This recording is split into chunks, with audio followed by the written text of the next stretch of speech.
Hey, j'espère que vous allez bien. Je suis très heureuse de vous retrouver dans une nouvelle vidéo après mes 2 petites semaines de pause là. Ça m'a fait énormément de bien, même si je vous avoue que c'était pas non plus une énorme pause parce qu'il y a eu la rentrée, il y a eu le déménagement, il y a eu tout le stress qui va avec, mais je commence à m'habituer. Évidemment, le cadre est pas parfait. Là, je suis posée sur mon lit, la luminosité elle est pas folle.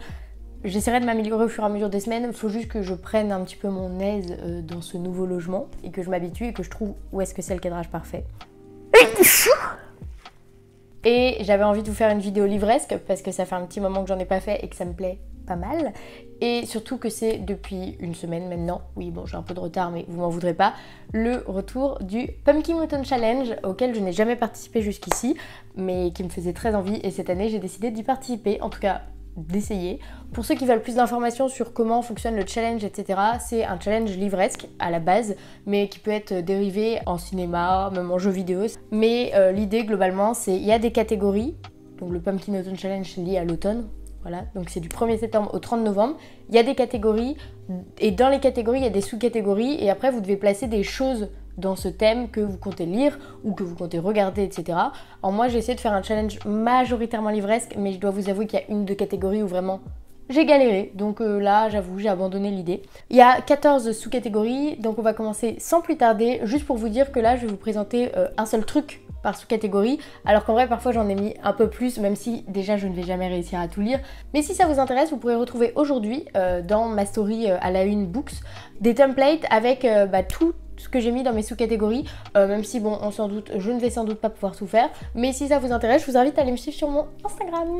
Et on va commencer tout de suite. Le premier menu, c'est le menu automne frissonnant. Avec comme toute première sous-catégorie, Gargare à la main de gloire, avec un petit peu tout ce qui est thriller, policier, etc.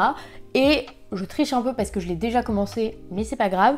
J'ai envie de lire Ne vous fiez pas aux apparences de Tess Sharp, ici aux éditions Nathan. C'est un livre que j'ai acheté il y a pas très longtemps, parce qu'il est sorti il y a pas très longtemps en français, dont j'ai entendu beaucoup de bien. C'est en fait l'histoire d'un braquage. Il y a 2 personnes qui vont braquer une banque, sauf qu'il s'avère que dans la banque en question, il y a Nora, qui est une jeune fille qui était là pour faire ses affaires. Sauf qu'en fait, Nora n'est pas n'importe qui puisque c'est la fille d'une escroc professionnelle. Et puis elle va devoir réutiliser tout ce qu'elle a appris un peu de cette manipulatrice qui lui a servi de mère pendant de nombreuses années. Et j'en suis à un tiers à peu près. Et franchement, c'est pas mal. Je suis pas encore à fond dedans, mais je vous avoue que là, ça fait quasiment 2 semaines que j'ai pas lu parce que en fait, juste... c'est intense le début d'année.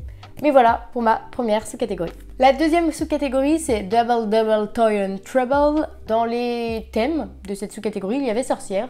Alors je l'ai vraiment pris au pied de la lettre et j'ai envie de lire le premier tome du manga L'Atelier des sorciers de Kamome Shirahama. C'est un manga que j'avais acheté d'occasion il y a un petit moment quand même déjà maintenant et que j'ai toujours pas lu, alors que je pense vraiment que cette petite série de mangas pourrait énormément me plaire. Je vais pas vous faire le résumé parce que je me souviens pas trop, je sais juste que c'est une histoire de sorcière, une jeune sorcière qui fait quelque chose qu'elle aurait pas dû faire et au final ça amène des histoires. J'en entends que du bien sur les réseaux, les dessins sont franchement très beaux, donc j'ai envie de découvrir celle-ci. Et puis je me dis, si je mets des mangas et des lectures graphiques dans certaines catégories, ce sera plus facile à lire que des romans. Donc il y a peut-être moyen que je valide plusieurs sous-catégories. Ensuite, dernière sous-catégorie du menu automne frissonnant, le folklore de Shippenden. Pour le coup, il fallait quelque chose avec des créatures surnaturelles ou alors du fantastique, obscur, fantasy. Donc cette fois, j'ai décidé de lire La 9e maison de Libarigo aux éditions de Saxus. Je l'ai eu à Noël dernier, il me semble, ou mon anniversaire, je ne sais plus. Et je l'ai toujours pas lu, alors que vraiment, il me tente pas mal. Et je trouve que l'édition est très très belle, je vous l'ai déjà montré. Et je trouve que ça rentre bien un peu dans un thème un peu automnal, vous voyez, c'est un peu dark et tout. Donc c'est parfait pour le folklore de Shippenden. Dans la deuxième catégorie, on passe sur l'ambiance automne, douceur de vivre, avec pour le coup 4 sous-catégories, donc un peu plus de choses, et j'avoue que j'ai eu un peu plus de mal. La première sous-catégorie, c'est It's Just a Bunch of Hocus Pocus. Il fallait quelque chose lié à Halloween, l'automne, etc. Et moi, c'est vrai que quand on me dit Halloween, je pense à la fête des morts, et donc à un cimetière, et j'ai un livre qui est dans ma pile à lire depuis, je sais pas, au moins 10 ans franchement, que ma marraine m'avait offert il y a fort longtemps et que je n'ai jamais lu parce qu'il me faisait trop peur. C'est L'étrange vie de Nobody Owens de Neil Gaiman. Alors je l'ai pas avec moi ici, mais je retournerai peut-être chez mes parents d'ici là pour le récupérer. Mais je me dis, c'est je crois un garçon dont les parents ont été tués et qui se retrouve à être adopté dans un cimetière ou quoi. C'est un truc un peu bizarre, un peu sombre avec des histoires un peu de fantômes, je crois. je sais pas trop, mais je me dis c'est exactement l'ambiance d'Halloween, même si ça parle pas explicitement d'Halloween. Donc voilà. Bon, la prochaine sous-catégorie, je crois que je vais pas vous faire l'affront de la lire. Bon allez. Eh Gigi, tu trouves pas que ça sent drôlement bon à la Gutyoki Panja? Alors, pour le coup, il fallait quelque chose de parcours initiatique, jeunesse, nourriture, ou même famille, et... Non. Bon, ma caméra est tombée, enfin mon téléphone est tombé, donc j'espère que le cadrage n'a pas trop bougé. Croise les doigts. Et quand on me parle de parcours initiatique, je pense automatiquement à Naruto. Et là, c'est le tome 1 du manga aux éditions Kana. Bon, l'animé, je l'ai vu et je suis en train de le re-regarder avec mon copain. J'avoue que j'ai envie vraiment de découvrir le manga et de découvrir une autre facette de l'histoire. Et puis en fait, je vais pas vous mentir, ce challenge, ça va aussi me permettre déjà de me remettre dans la lecture et surtout de me permettre de vider ma pile à lire qui commence à s'accumuler. Enfin, en vrai, ça va. Mais pour moi, ça fait beaucoup. Prochaine sous-catégorie, il suffit de se souvenir de rallumer la lumière. Donc là, c'était plus quelque chose un peu feel good, santé mentale, émotion, etc. Et pour le coup, j'ai un recueil de poésie qui, je trouve, rentre bien dans le thème. C'est un nouveau recueil de Rupicor, parce que j'avais beaucoup aimé Milk and Honey. Donc là, c'est le soleil et ses fleurs. Et en fait, j'aimerais bien le lire avant la fin du mois de septembre, parce qu'en vrai, là, il fait super chaud. On se croirait pas encore en automne, alors qu'on a eu un été digne de l'automne, on va pas se mentir. Du coup, je me dis, est-ce que je profiterais pas des beaux jours pour lire quelque chose qui a le soleil dans le titre et qui rentre quand même dans une catégorie.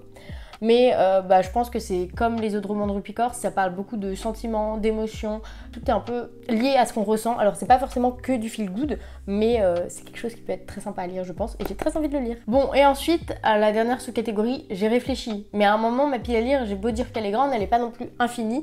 Donc je dois avouer que j'ai pas réussi à remplir cette sous-catégorie avec un livre, et j'ai donc mis une petite série. Ça passe. La quête sous-catégorie, c'est j'ai un dragon et j'hésiterai pas à faire feu, et il fallait de l'humour, un truc illustré, des animaux, etc. Encore une fois, j'avais pas de livre ou de roman graphique ou de manga, etc. qui correspondaient, mais je me suis dit qu'il y avait la nouvelle saison de Miraculous Ladybug qui était en train de sortir et que j'ai pas commencé à regarder. Et il y a des animaux, c'est marrant, c'est mignon, c'est un peu jeunesse, franchement c'est le truc parfait, et donc je vais essayer de regarder la nouvelle saison de Miraculous Ladybug. Et on passe déjà à la troisième des 4 catégories, automne enchanteur. La première sous-catégorie étant la lunette de pierre, c'est extra quand on veut voir ce qui ne se voit pas. Donc là, c'est tout ce qui est petit peuple, féerie, etc. Encore une fois, j'ai eu un peu de mal. Mais il y avait aussi dans les thèmes proposés nature, nature writing, etc. Et pour le coup, j'ai un livre qui correspond pas mal, je crois. J'avoue que je n'en sais pas grand-chose. Mais pour moi, c'est un peu une ode à la nature. À voir. C'est Une bête au paradis de Cécile Coulon, qui a été le prix littéraire Le Monde 2019, qui fait partie de la sélection des prix Les Lecteurs 2021. C'est un livre que ma maman a lu et qu'elle m'a conseillé et qu'elle veut que je lise.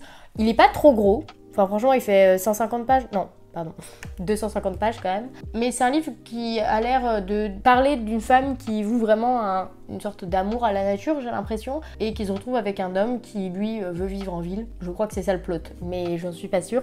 Et je me dis que ça peut bien rentrer dans cette catégorie. Alors, il n'y a pas de féerie, parce que c'est pas quelque chose de fantastique, je pense que c'est un contemporain, mais niveau nature, je pense qu'on est bon. Et ça m'intéresse de lire quelque chose qui change un petit peu aussi. Prochaine sous-catégorie, on nous parle d'écologie, d'anticipation, de post-apocalyptique, et c'est Nom d'une dune. Pour cette catégorie, j'ai choisi un livre qui est dans ma liseuse. Je dois avouer que je me rappelle plus trop du résumé, mais c'est le livre qui s'appelle Mer morte. Et c'est un livre, je crois, qui traite pas mal de l'écologie, un monde un peu post-apocalyptique où la plupart des espèces de la mer du coup ont disparu, je crois.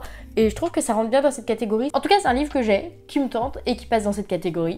Donc il est validé. Et pour la dernière sous-catégorie qui est Princesse, il nous faut un livre qui parle d'inclusivité, de LGBTQ+, de féminisme, enfin pas forcément qui en parle, mais dont c'est un peu le sujet quand même.